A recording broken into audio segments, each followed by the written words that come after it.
اللہ تعالیٰ نے جب انسان بنانا چاہا، انسان کی تخلیق کرنا چاہی، تو حضرت جبرائیل علیہ السلام کو حکم دیا زمین پر جاؤ، زمین سے تھوڑی سی مٹی لے کر آؤ۔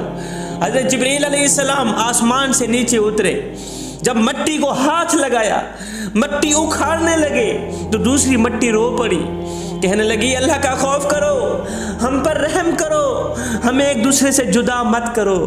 حضرت جبرائیل علیہ السلام کو رحم آیا، خدا کا خوف آیا، خالی ہاتھ واپس چلے گئے۔ پھر میرے اللہ نے حضرت میکائیل علیہ السلام کو حکم دیا جاؤ زمین سے تھوڑی سی مٹی لے کر آؤ، میں نے انسان کی تخلیق کرنی ہے، میں نے انسان کو پیدا کرنا ہے۔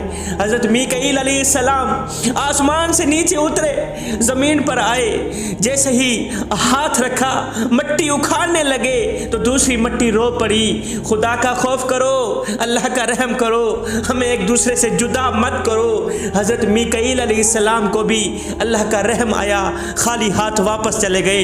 جبرائیل علیہ السلام بھی خالی ہاتھ واپس چلے گئے۔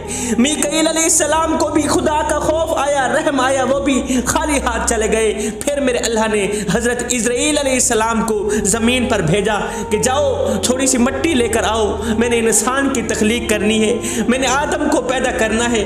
آئے حضرت عزرائیل علیہ السلام جب آسمان سے نیچے اترے، زمین پر آئے، جیسے ہی زمین پر ہاتھ رکھا مٹی اکھاڑنے لگے، دوسری مٹی رو پڑی، خدا کا خوف کرو، ہم پر رحم کرو، ہمیں ایک دوسرے سے جدا مت کرو۔